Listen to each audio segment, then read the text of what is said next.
Kita berjumpa lagi di Sportcast Nusantara TV. Bung Roni Pangemana, selamat malam. Selamat malam. Apa kabar? Baik. Ya. Saya dengar udah dari sini di studio dari jam 4 ya? Iya, dari. Berarti persiapannya matang ini. Ya? Persiapan matang ya. Tamu kita bukan orang baru ini, Bung Ropa. Bungkus. 5 kali kok ini. Saya baru sekali nih. Tunggu loh, ini pemirsa dan juga kita harus tahu bahwa kemarin ulang tahun Bungkus. Oh ya, terima kasih. Pengamat sepak bola Bungkus. Nah ini berulang tahun, kita berikan selamat Bung. Terima kasih, terima kasih Meropa. Barokah kalau kata orang bilang kan ya. Amin. Panjang umur. Amin. Terus setia juga memandu sepak bola tentunya. Dari ini 100 stasiun televisi. Back to back. Itu sampai ngebut itu supaya nyampe di sini. Oke. Malam hari ini kita mau bicara review lah ya mengenai dua pertandingan timnas senior dan juga U23 kita. Ini ya kado ulang tahun yang mungkin tidak terlalu bagus ya buat Bungkus ya. Karena Bungkus yang memandu pertandingan U23 kan saya perhatikan gitu kan. Betul. Tapi ternyata kita kalah dari Korea Selatan. Oke. Walaupun memandu tapi masih enak. Masih enak. Bungkus, secara umum ya Anda memandu pertandingan 2 kali 45 menit, mengikuti pertandingan U23 ya kan, pra Piala Asia ini. Oke, secara umum Anda melihatnya seperti apa? Kekurangan apa yang sangat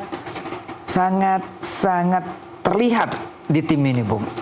Iya, sebetulnya bukan hanya di kualifikasi kemarin. Sebetulnya sejak AFF kemarin kita sudah melihat problem yang sama, kreativitas. Jadi tim ini bisa menguasai bola, bisa ngontrol lapangan tengah. Tapi ketika masuk sepertiga akhir pertahanan, mereka sering buntu gitu loh. Ketika menghadapi lawan yang bertahan dengan jumlah orang banyak, istilahnya parkir bus, mereka nggak tahu bagaimana cara memancing lawan keluar. Ketika mereka menghadapi lawan yang menutup sayap-sayap mereka nggak punya alternatif serangan dari lini tengah langsung ke depan.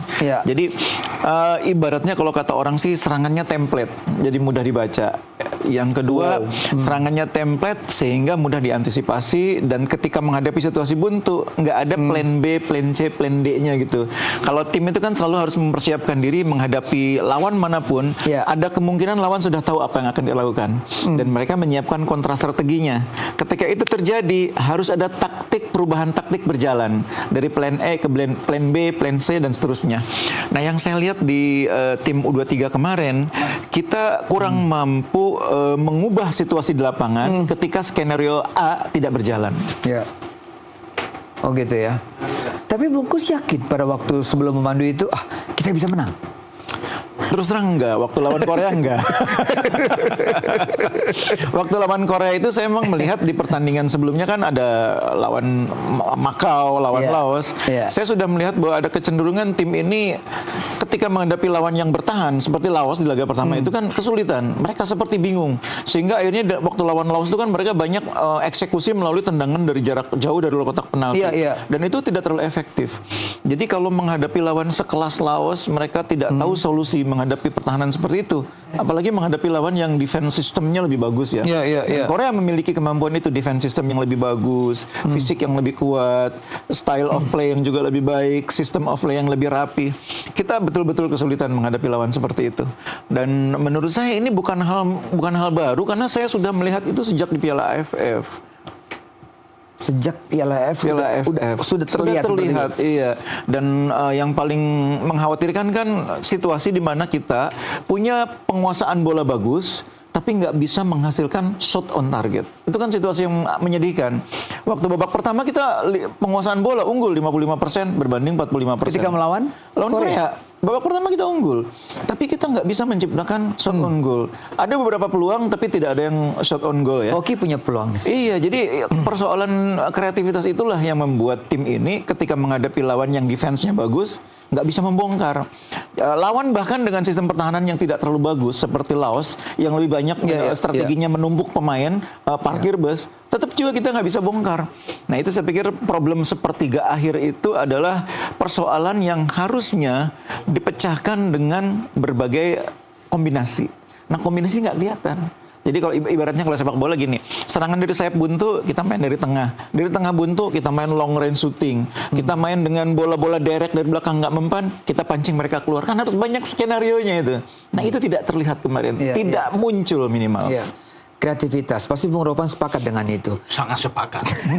Karena memang itu sudah terlihat dari awal, bukan hanya dalam pertandingan. Mas Gus bilang itu dari Piala AFF juga itu. Dan saya pikir setelah dari situ akan berubah. Kan pelatih yang punya kewajiban itu untuk bisa mengubah. Tapi ternyata nggak ada sama sekali perubahan di situ. Kalau penguasaan bola tinggi ya udah tahu. Apalagi kita bermain di kandang, mestinya kan yang dipentingkan bagi kita. Menurut saya ya, bukan cuma soal penguasaan, tapi bagaimana kita bisa membuat gol. Itu kan yang paling penting. Iya betul. Percuma kita penguasaan bola yang tinggi mau sampai berapa puluh %, tapi tidak bisa membuat gol, itu yang sulit. Dan mungkin gelandang-gelandang kita yang saya lihat kemarin itu tidak ada gelandang-gelandang yang bisa nahan bola, kecuali Sanadin Faris ya. Itu masih oke lah. Tapi kalau yang kemarin Tony kan tuh tipe petarung semua Mas ya. Tony, Robi misalnya di situ kan, Arkan Fikri kan, bukan sebagai orang yang bisa mengatur ritme permainan, tahan untuk bisain. Jadi itu yang menjadi kendala saya pikir. Sehingga bola-bola tidak sampai ke depan. Mau Jens Raven di sana atau hoki. Mungkin ada kalau waktu main lawan Laos saya lihat yang agak lebih oke bermain ya Rafael Struijk yang banyak masuk, yang lebih berani masuk. Tapi setelah itu kan agak menurun memang kelihatan. Justru lawan Korea, hoki agak enak tuh ketika diberikan kesempatan 2 kali di starting dia bermain lebih oke, tapi tetap memang kesulitan. Karena Bagus bilang tadi, memang tidak ada shot on target. Nah, itu yang membuat, karena memang nggak ada ruang sama sekali buat pemain-pemain kita. Lawan dengan Laos aja kita ada kebuntuan di sana, tidak cerdas pemain-pemain bagaimana untuk bisa masuk lebih jauh ke dalam. Apalagi lawan dengan Korea kan. Lawan Korea kemarin itu memang kelihatan. Kalau dari segi kualitas memang Korea masih di atas kita Mas ya. Itu harus diakui. Coach Jeras mengatakan bahwa memang persiapannya sangat pendek. Ya kan? Sangat tidak ada uji coba juga. Iya, begini. Harus dibedakan antara tim nasional U23 dengan timnas U20 dan 17. Kalau jenjang tim nasional kan 17, 20, 23 senior. Nah, 23 dan senior itu adalah timnas yang diisi pemain-pemain yang sudah ikut kompetisi liga. Kalau 20, 17 umumnya belum berkompetisi secara reguler. Apalagi di Indonesia nggak ada kompetisi yang bagus di usia muda. Nah karena itu kalau untuk timnas U17, U20, saya setuju memang harus TC. Karena mereka nggak punya kompetisi. Jadi pelatih kalau nggak ada kompetisi kan susah untuk membentuk permainan. Pelatih juga tidak tahu betul kemampuan pemain karena nggak ada ajang untuk melihatnya. Tapi kalau U23, pemain-pemain ini rata-rata sudah main di liga. Arkan pemain utama di Arema. Kakang pemain utama di Persib di posisi bek kanan. Ferrari main di Bayangkara. Ini pemain-pemain yang sudah main di liga. Jadi kalau minta TC kurang tepat. Karena pemain ini sudah main di liga. Jangan lupa juga, mereka ini sudah statusnya pemain profesional yang dikontrak, yang punya kewajiban terhadap klub. Digaji oleh klub, mereka harus berkontribusi pada klub. Karena itu kalau tuntutannya adalah TC, nggak cocok buat U23. Kecuali misalkan TC untuk Olimpiade nih, kita udah lolos Olimpiade nih, kita mau main di Olimpiade, TC oke. Tapi kalau dalam kompetisi berjalan, nggak bisa, harus ngikutin ritme yang namanya FIFA Matchday. Ada FIFA Matchday, ada jendelanya, di situ mereka main 2 kali. Ya persiapan seminggu tuh natural kalau di kompetisi, di level internasional ya. Timnas senior pun kan sama. Kalau mau FIFA Matchday itu kan paling sempat mengumpulkan pemain kan paling 2-3 hari pertandingan pertama, 2-3 hari berikutnya pertandingan kedua, habis itu pemain pulang lagi. Cuma punya waktu kurang lebih seminggu. Lain kalau misalkan pertandingannya digelar saat kompetisi sudah selesai. Misalnya akhir Mei atau Juni, itu kan memang kompetisi sudah selesai, pemain punya waktu. Tapi kalau kita mengharapkan pemain U23 harus TC juga, ya kita akan sulit mendapatkan ruang itu. Karena mereka sudah pemain senior, pemain profesional di klubnya. Kalau kita lihat starting line up, ya Bung Ropan ya, yang tadi yang Bung Kusnandi bilang bahwa memang harus karena punya jam terbang yang banyak. Itu sudah terlihat kah? Untuk starting line up ya, ada Doni, ada Arkan Fikri, ya kan, ada Kadek segala. Itu semua mendapatkan jam yang cukup banyak di klubnya. Kadek kan di Bali, ya. Tony Firmansyah tuh di Persebaya, main terus. Tony Firmansyah, Tata kan, juga di Persebaya. Jadi rata-rata mereka sudah terbiasa bermain di klub. Ya, bahkan ada beberapa pemain yang di zaman STY juga ikut, ya. Doni Tri, Arkan Fikri, Ferrari, ya Mas. Itu sudah di zaman U23 sebelumnya. Jadi mereka sudah terbiasa. Jadi kalau bilang untuk perlu tes jangka panjang seperti Mas Kus bilang, memang nggak terlalu ini ya kalau untuk dipakai karena mereka bermain di klub. Tapi memang kalau bisa dilihat Vandenberg ini kan belum pernah menangani tim U23. Ya itu masalahnya dari Vandenberg. Jadi dia baru di Indonesia, kemudian dia ditunjuk sebagai di akademi mungkin Mas ya sebelumnya. Tapi kalau untuk U23 dia belum. Jadi ketika pegang ini dikasih target. Jadi memang dia sulit. Makanya bilang itu ketika plan A nggak jalan, sebenarnya ada plan B kan. Plan B itu yang dia tidak mampu lakukan. Sebenarnya harus belajar banyak dari kegagalan kita di AFF. Kemudian kita bisa belajar. Kan sudah dapat 2 kesempatan. Tuan rumah semua. AFF tuan rumah kita gagal.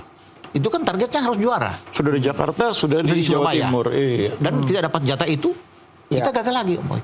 Jadi makanya beralasan kalau dia dievaluasi.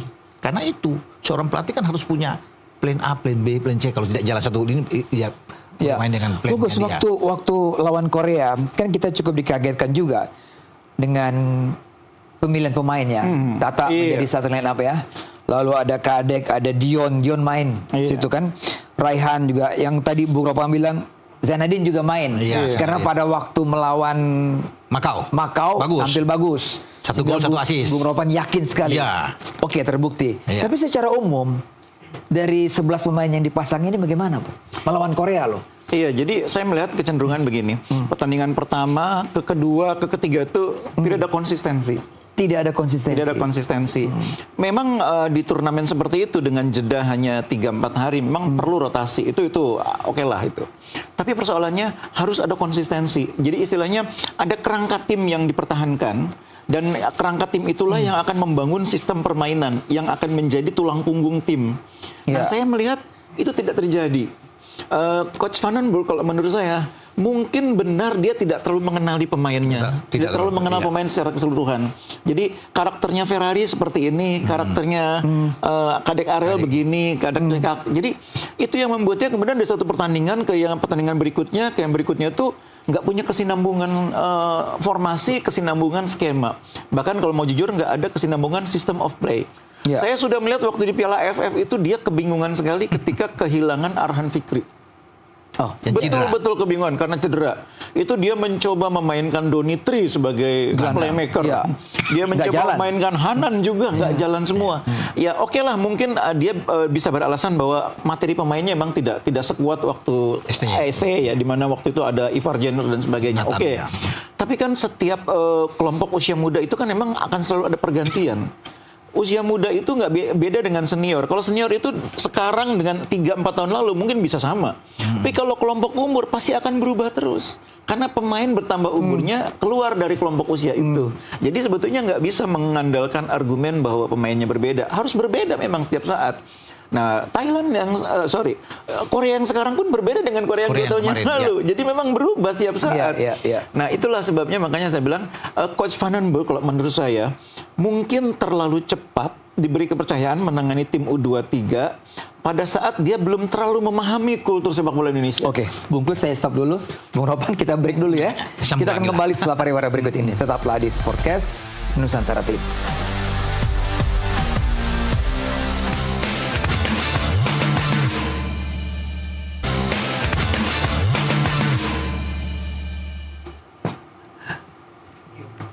Anda masih di Sportcast Nusantara TV. Bung Ropan, kita yakin pada waktu sebelum pertandingan Raven pasti main, harus dimainkan.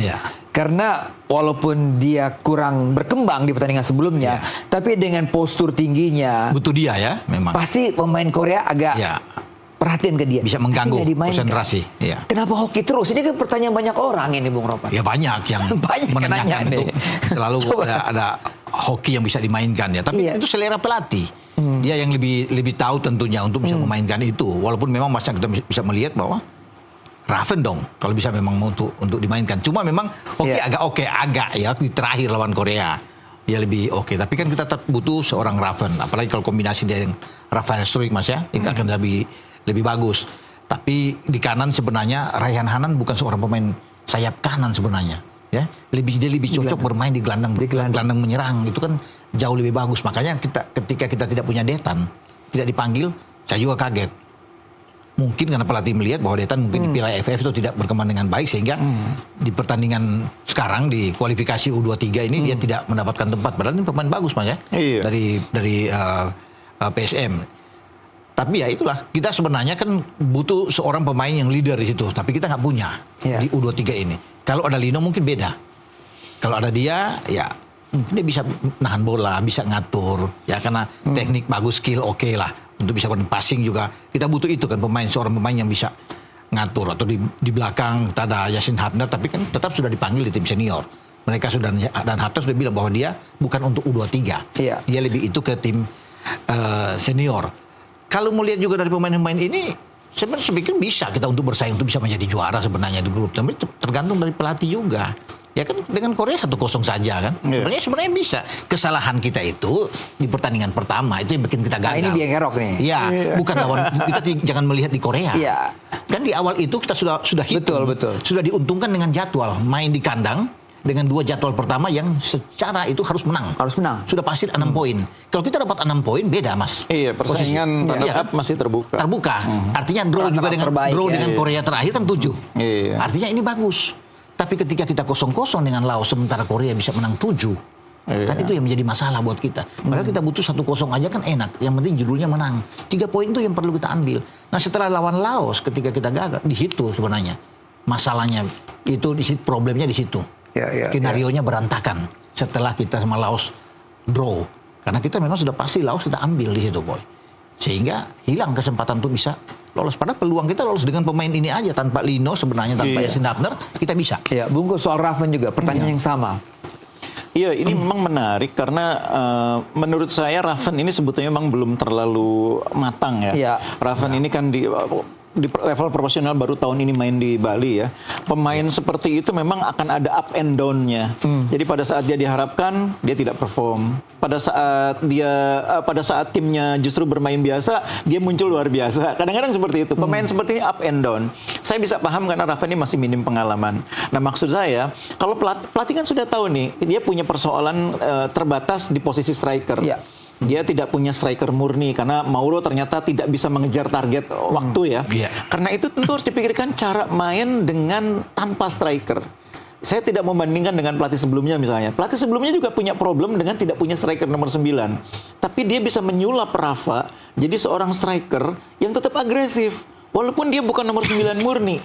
Nah, jadi kan itu. Jadi saya bilang tadi, pelatih itu harus punya skenario A, B, C. Kalau sistem of play begini mentok, lalu alternatifnya apa? Dia tidak punya striker nomor 9 yang natural, yang betul-betul nomor 9. Kalau gitu dia main tanpa striker, false 9 misalnya. Atau dia bermain dengan striker nomor 9, tapi dia tidak stay di kotak penalti. Keluar masuk seperti Rafa di awal-awal karirnya bersama timnas senior. Kan harus dicari solusi itu. Nah, itulah yang menurut saya tidak terlihat di timnas U23 kita kemarin. Tetap dengan skenario yang sama dipaksakan, tapi tidak ada hasilnya gitu loh. Sehingga akhirnya terjadi kebuntuan, ujungnya 0 shot on target. Itu kan bagi timnas dengan materi pemain seperti Rafa Strike, Hoki Caraka, itu kan dalam tanda petik agak sedikit membebani gitu loh. Kok pemain dengan kualitas seperti itu kita nggak bisa shot on target sama sekali. Kalau saya balik lagi mengatakan itu tadi, Coach Van den Berg sepertinya tidak terlalu mengenali kemampuan pemain ini. Sehingga karakter pemain semuanya seperti apa, kelebihannya Hoki apa, kelebihannya Ravan apa, kelebihannya Strike apa, sehingga akhirnya skenario-nya itu tidak bisa memaksimalkan potensi pemain. Yang saya juga kaget kan, pemain sekelas Ferrari nggak dapat tempat juga gitu loh. Sekelas Ferrari, padahal sebelumnya dia kapten tim kan. Apakah memang Ferrari-nya yang sedang menurun? Oke, mungkin dia sedang menurun. Tapi dengan jam terbang Ferrari bersama timnas senior yang begitu panjang, lebih panjang dibanding Kadek Arel, lebih panjang dibanding Dion Mark, lebih panjang dibanding Kakang. Kalau saya sebagai pelatih, saya akan sayang itu tidak memanfaatkan Ferrari. Ini kalau dalam pandangan saya. Meskipun tentu semua akan bergantung pada kondisi ya. Pelatih tahulah dalam latihan apakah dia juga cedera atau enggak, pelatih yang tahu. Tapi lepas dari semua itu, saya akan sangat sayang tidak memanfaatkan pemain sekelas Ferrari karena kualitas pengalamannya sangat banyak gitu. Iya. Kita kebobolan di menit-menit agak awal ya. Iya. Menit 6 kalau kita lihat memang kesalahan pemain kita yang membebaskan wingback malah yang buat gol kan. Wingback yang buat gol, Bung Ropan. Jadi memang selebihnya kita mampu meladeni Korea. Artinya kesalahan kecil saja bisa sangat fatal, Bung Ropan. Sebenarnya tidak perlu terjadi gol kalau saya lihat ya. Itu serangan dari sayap, kemudian pemain ini berdiri sebenarnya, tapi agak bebas. Tidak ada pemain dekat. Padahal kita ada 5 pemain di situ. 5 pemain ada di 5 kotak pemain itu. kita situ, tapi dia berdiri sendiri bebas ketika mendapat umpan, dia langsung syuting di situ. Pemain-pemain kita yang telat karena memang jaraknya jauh, tapi dia berada di kotak kecil itu, bayangin. Tapi itu terjadi 2 kali beruntun loh peluangnya itu. Yang pertama gagal, yang kedua berhasil dieksekusi. Artinya apa? Di awal kita panik. Makanya saya bilang tadi, kalau saya pastikan pemain yang saya turunkan di pertandingan krusial seperti itu yang berpengalaman. Ya Ferrari dong. Salah satunya Ferrari. Iya, kalau bicara itu Ferrari kan lebih pengalaman. Sudah tahu ngalamin lawan Korea sebelumnya kan. Dan bola-bola panjang, Boy tahu sendiri kan, Mas Gus, kalau bagaimana Ferrari kasih bola panjang ke depan kalau dia bisa kontrol itu. Malah yang menarik juga ini, waktu kita buntu nih nggak bisa nyetak gol, feeling saya tuh mengatakan masuk ini Ferrari, jadiin dia striker, duel bola-bola atas. Nggak juga. Ketika di hampir selesai babak kita kan kedua. sudah ketinggalan 0-1 dan kita harus menang. Iya. Kalau saya nggak ada pilihan, saya masukin Ferrari. Saya suruh dia di dalam kotak penalti, dia duel bola-bola atas. Dia kan Itu kan terjadi ketika kita melawan Vietnam. AFF. Iya. Kadek bisa ke depan. Iya. Ya memang harus melakukan Memang harus itu. ada plan A, plan B, plan C ya kan. Nah kalau kayak kemarin gitu terus kan jadi monoton, bisa dibaca. Jadi lakukan sesuatu yang tidak terduga oleh lawan. Korea kan nggak tahu bahwa kita bisa memainkan Ferrari sebagai striker, Kadek Ariel sebagai striker. Dorong aja semua ke depan. Mas masih ingat nggak waktu SD pegang di tim senior kita di Piala Asia lawan Australia di babak kedua, kan Elkan Bagot dia kasih masuk Iya, kan? Untuk dia dorong untuk antisipasi bola-bola atas kan. Iya. Jadi kan memang ada plan dia yang dia harus lakukan. Istilahnya harus ada sesuatu yang luar biasa ketika situasi membutuhkan sesuatu yang luar biasa itu. Kalau kita udah ketinggalan, nggak ada pilihan, masa kita main tetap normal begitu aja. Harus ada perubahan besar, harus ada kejutan. Berarti memang buntu saat itu ya. Iya, dan ya kalau kita imbang juga nggak bisa bikin apa-apa juga. Katakan kita 0-0, Korea kan lebih enjoy bermain. Iya. Ketika mereka sudah menang dapat 6 poin, mereka cukup imbang dengan kita untuk bisa lolos. Kita itu dibutuhkan harus menang dalam pertandingan terakhir itu. Ketika kita draw dengan Laos, tapi kembali dari taktik strategi dari seorang pelatih kan. Bagaimana dia bisa menempatkan starting 11 yang benar, dan memang Mas bilang berganti-ganti terus kan, apalagi di belakang. Ya, kita lihat itu. Tiba-tiba ada Dion dengan Kakang bermain di bek tengah, ya kan? Kemudian ada bergantian, ada Kadek main. Jadi memang selalu berbeda. Bukan itu haram ya, Bung? Bukan. Tapi memang yang pertama seperti yang saya bilang tadi, memang dalam situasi turnamen seperti ini itu akan selalu ada rotasi.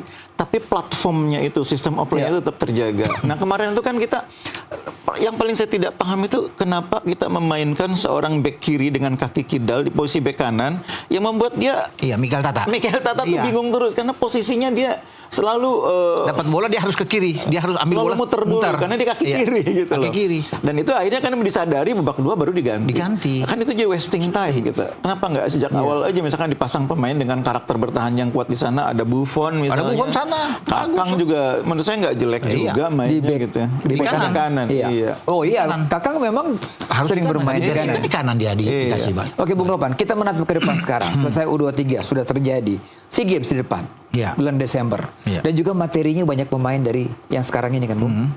Apakah yang Bung dengar Gerrard masih tetap memegang ini atau masih ada pilihan lain, Bung? Saya pikir enggak. Dia nggak akan pegang. Menurut saya ya. Iya. Kan belum diumumkan, belum resmi siapa yang akan pegang, tapi kayaknya enggak dia. Dan dia sudah pernah bilang kan waktu di Piala AFF selesai bahwa saya tidak akan pegang tim SEA Games. Dia akan fokus di tim U23 kualifikasi yang di Sidoarjo kemarin baru selesai. Karena itu kan tugasnya untuk meloloskan tim kita kan. Dan akhirnya gagal. Jadi ya harus ada evaluasi untuk Gerald ini, Vandenberg. Dan itu kan urusan bagi Alexander Swiers ya sebagai Girtek katanya kata ketua. Nah untuk melangkah ke SEA Games saya pikir pemain ini kan SEA Games ini kan U22 sebenarnya kan. Bukan U23, U22. Jadi ya harus lebih muda ya. Mungkin Rafael masih bisa bermain. Ya Dion masih bisa bermain. Cuma masalahnya juga kenapa tim Guy Evans lagi oke kok nggak dipanggil. Padahal dia kan sudah naturalisasi, buat apa? Dan dia sebelum bermain di U23 di Sidoarjo, dia itu bermain dengan FC Emmen di kasta kedua dan dia oke, tapi kemudian dia tidak dipanggil. Kalau ada dia opsi di kiri kan bagus dengan tim Guy Evans. Kan jauh lebih bagus. Tapi kalau bicara dengan SEA Games belum tahu siapa yang akan menangani dan pemain-pemain sebagian besar oke. Yang tampil di ini akan oke. yang dia masih 22 atau 21 pasti akan masuk. Akan diambil. Tapi semua tergantung PSSI untuk mengumumkan siapa yang akan. Itu juara bertahan loh. Medali emas setelah 32 tahun. Coach Indra, mungkin Coach Is juga akan masuk karena saya dengar-dengar ya hanya selentingan Is mungkin akan pegang. Nggak tahu apa benar apa ini. Mungkin Is akan pegang karena dia pernah menangani tim ini yang sukses, bisa aja dikembalikan ke dia. Dan mungkin ya tangan dia lebih cocok lah untuk tim muda. Kalau menurut tim Maskus, kalau Maskus sudah ketawa, kalau dia sudah tersenyum berarti itulah orangnya berarti kan. Kita tanya aja dulu. Enggak maksud saya begini. Menangani tim usia muda itu beda dengan menangani tim senior. Jelas. Jadi dalam menangani tim usia muda salah satu yang penting itu kan komunikasi dengan pemain, psikologi, kemampuan memahami, menyelami psikologi pemain. Nah, tidak cukup pelatihnya itu punya track record bagus, CV bagus. Kalau dia tidak punya kemampuan menyelami pemain, dekat dengan pemain, kadang-kadang pemain usia muda itu yang paling penting itu bukan yang namanya strategi, tapi bagaimana dia dekat dengan pemain, mampu memotivasi. Kadang-kadang ya. Jadi pelatihnya itu tidak hanya berperan sebagai pelatih, tapi harus bisa menjadi ayah bagi pemain. Nah ini di kita U23 ini masih seperti itu. U23, U20 terutama U17 dan 20 ya. U23 sebetulnya sudah agak ini tapi masih diperlukan. Nah makanya saya menganggap Vandenberg ini belum terlalu kenal dengan sepak bola Indonesia. Baiknya jangan dikasih tim usia muda. Membantu Kluivert di senior itu udah paling bagus sebetulnya. Kalau dia sudah setahun, 2 tahun, sudah banyak kenal, sudah banyak kultur, mungkin dia juga akan sukses di U23. Mungkin ya, tapi sekarang tampaknya terlalu cepat bagi dia. Bukan hanya Vandenberg, kalaupun dikasih ke Dani Lanzat, kalaupun dikasih ke yang lain, mungkin juga akan punya persoalan sama. Alec Pastur juga belum tentu bisa juga. Jadi kasih aja kalau tim usia muda itu ke pelatih kita yang sudah paham budaya sepak bola Indonesia, sudah kenal nih anak ini satu persatu gitu. Cuma memang pelatihnya harus berkualitas juga, yang punya track record bagus, yang punya CV bagus. Ya memang kalau melihat semua itu kan nama yang paling cocok siapa lagi kalau bukan Coach Indra gitu kan. Oke, kita stop di Coach Indra. Kita break dulu. Setelah itu kita akan kembali di Sportcast Nusantara TV.